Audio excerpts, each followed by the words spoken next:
Hey everyone, this is Carlos Casados with Hypnotherapy Breakthrough. Thanks for watching. And today I'm going to talk about loving yourself and the importance of it and how you might begin experiencing it. The thing is, for many of us, myself included, it's not the easiest thing in the world to do. It's simple, but it's not easy. Um, Not everyone is raised with the idea that it's even a good idea. The thing is, um, learning how to love yourself is probably one of the most important things that you'll ever learn to do. There's so much healing that comes from it, and there's so much that we learn by learning how to do it. And specifically, I want to point out that you can understand the intellectual, uh, rational, analytical reasons for it, and it's not the same thing as being able to do it. I know this from firsthand experience. Um, as a life coach and developmental coach and healer and all the things that I do, I know it's important, but I don't always achieve it. Full disclosure here, this is something I'm still working on. I feel like I've gotten to a point where I can convey what I've learned, and I think that it might be useful to share it. But you see, if you don't love yourself, then everything that you experience that doesn't go your way hurts even more. And I'm specifically referring to things like relationships. You can you can get by with a certain minimum amount of self love, and a lot of people function their entire lives with that minimal amount. A little goes a long way, but there's no comparison between that little bit of self love that you can have that maintains your organism and helps you to survive and take the next breath and go to school and get out of bed and do your exercises. That minimal amount um, is nothing when compared to loving yourself to the level that you could. So, as you grow in your ability to love yourself more, when an event happens like someone disappoints you, someone that you loved and counted on isn't there for you, someone that you love and care for says something that wounds you or hurts, they leave you or whatever it is. Um, Maybe you don't get the job that you meant to get, that you applied for. I can think of a million examples, but those experiences don't harm you anywhere near as much when you love yourself more. So there's an insulating quality to self love, and there's a self correcting element to self love because when you love yourself, not only does it insulate you from the deeper wounds, but it's self correcting, meaning that as you're learning to love yourself, you're able to ask yourself important questions like, is this thing I'm about to do a reflection of self love or self harm? A lot of subtle ways that self harm can get into the picture. It can happen by overeating, eating too much sugar, over medicating. It can be even sneaky things like binge watching programs instead of taking care of what you need to take care of, or not going to the gym, or sabotaging a relationship, or um, underperforming. When you know you could do a lot better, and that affects your job and your security, and in the long run, your financial security. The list goes on. So it's not really in debate that self love is good for you. But some people conflate or confuse the idea of self love with uh,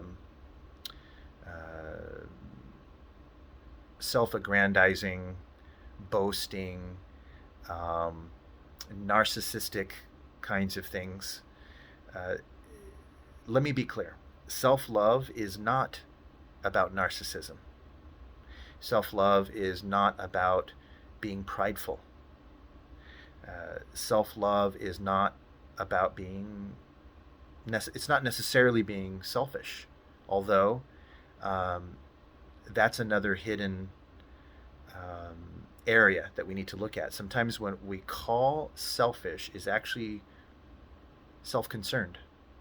You know, what we call self-absorbed can be really a healthy moment of someone taking care of themselves. So determining what that is may take some exploration. But I just wanted to be clear that it's not the same thing before I begin with the next part. And the next part is, how do you actually practice it? So there are a number of practical ways that you can love yourself.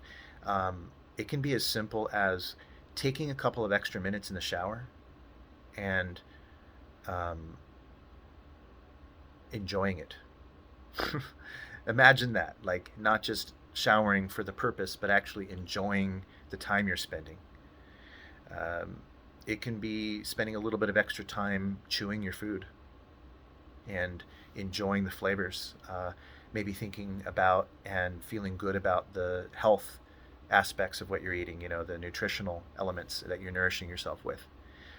Even those thoughts themselves and the way you might begin to look at those activities, that's also a form of self-love. You're beginning to turn the camera inward, and you're witnessing yourself having that experience, and that can lead you to detecting areas where you're not loving yourself, such as moments when you curse at yourself.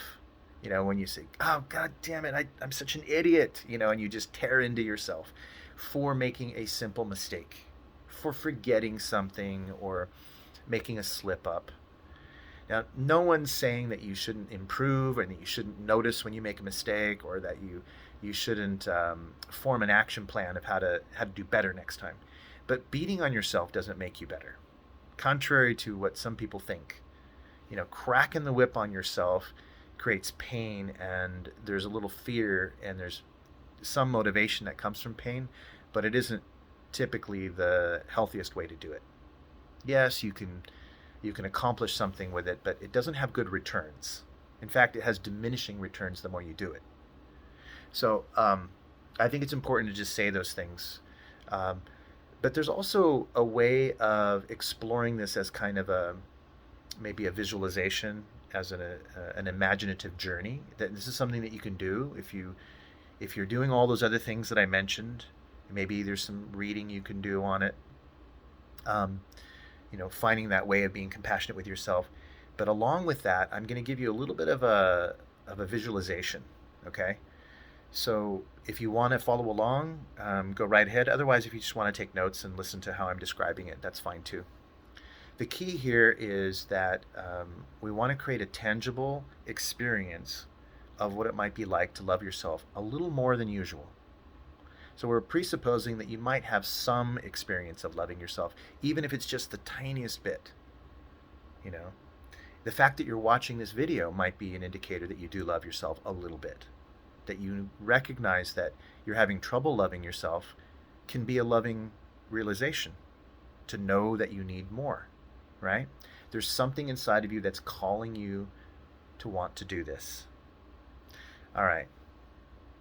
So you can start by sitting back comfortably in an undistracted way. So you want to close your eyes and turn your attention inward. Always orient yourself in time and space. Be in this moment, connected into this moment right here and now. Checking in with your breathing and noticing where it's at, and then gradually encouraging it to be longer, deeper, slower, and more even. Relax. Open yourself to comfort. Take the moment.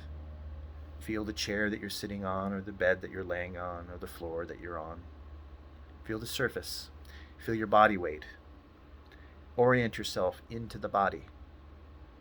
Explore ways that you can unkink the body, get it straightened out, and opening the muscles and the joints to encourage blood flow. Already this is a loving behavior. Then think of someone that you love unconditionally. So this could be a parent or a spouse or a child. If you don't have any of those things, maybe a best friend, If you don't have a best friend, then maybe an animal or a dog or cat that you played with once that you really feel is a positive memory. You can also connect with your life purpose. If you're doing your life's purpose and you have something that you truly love, like you're an artist or a healer or whatever it is, connect with how much you love that and how much satisfaction it is to be doing it. Um, so you start there. And I'm going to use for this example the idea that you've got, let's say, a parent, like a mother that you're imagining. But feel free to replace that with whatever you connect with. Now, I don't know where I got this pattern from exactly. I kind of uncovered it in my journey down the NLP and hypnosis path. There may be other people doing this pattern. I don't really know where it comes from exactly, but um, I'm going to share what I do and what works for me.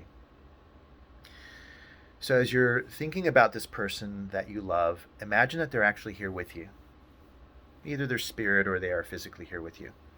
And as you're connecting to the idea that you love this person, just remind yourself, I love this person unconditionally, which means even if they were being very difficult and they were being sassy and they pissed me off or they're being very inconvenient, I'd love them anyway. I love them when they're sick. I love them when they're not sick and they're feeling great. I love them when they're happy, when they're sad, when they're angry, when they're fearful. I just love this person unconditionally, no matter what. I will always love them. If you can connect to this feeling, notice where in your body that you feel that. Maybe it's in your heart or in your chest or in your shoulders, or maybe it's coming from your belly or wherever. And since you want to love this person as fully as possible, because that's what unconditional love wants, you'll definitely want to expand that feeling inside of you. So as you're expanding the feeling, making that feeling start from wherever it starts and opening up to the rest of your body so that all of you is loving unconditionally. You start to feel every cell, every nerve, every fiber of your being is vibrating with this unconditional love for your mother or for whoever that person is. Of course, you're doing this from within your fully associated first person perspective. But if you really want to make sure that your love is penetrating and permeating and imbuing the object of your love with the love, then you've got to float out of your body. Just imagine that you're floating out of your body and adopting their perspective.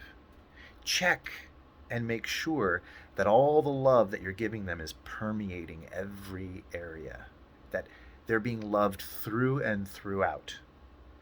So you're inside their perspective, seeing what they might be seeing, hearing what they might be hearing, and feeling what they might be feeling, as you're receiving all the love from you. And check as you feel into their body, is there any place that it needs to feel more love? And you open up those places like you're unkinking the hose, opening the aperture, allowing more of that love that's flowing from you into that space. Now, once you're fully permeated, you can recognize that if you love them unconditionally, chances are they love you unconditionally too. So imagine what that would be like as you're inside their perspective, looking at you, seated or laying wherever you are. And they're loving you unconditionally, meaning even at your worst, they're loving you unconditionally. Even when you're at your worst, they're feeling immense, overwhelming feelings of just accepting and loving you. And so you see that love going across space, feeling from deeply within you, out into space and into the version of you that you are seeing of yourself. So you're dissociated and you're watching your own love and experiencing your own love coming from them into you. But then, of course, the same thing's true. You want to make sure, they would want to make sure that the love is permeating all of you, that nothing was unloved. So you float out of their perspective and back into your perspective again. You're now in first person point of view, fully associated, and you check in. Is there any place where this love isn't permeating? If so, I'm going to adjust and open and allow this love to permeate.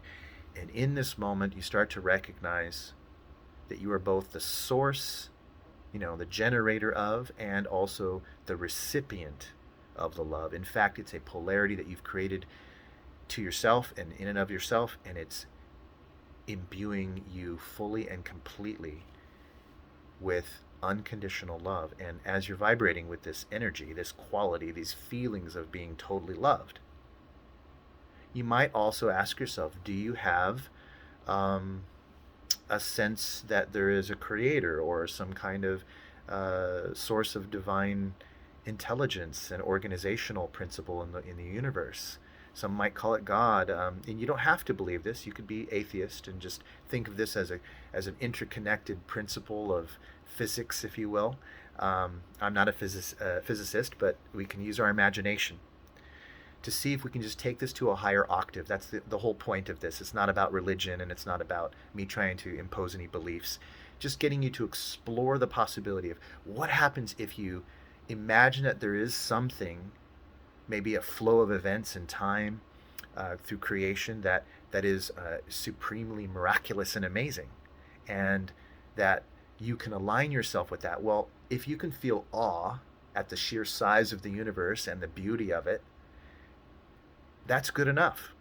And if you happen to believe in a higher power, a supreme being of some kind, you can now evoke that idea.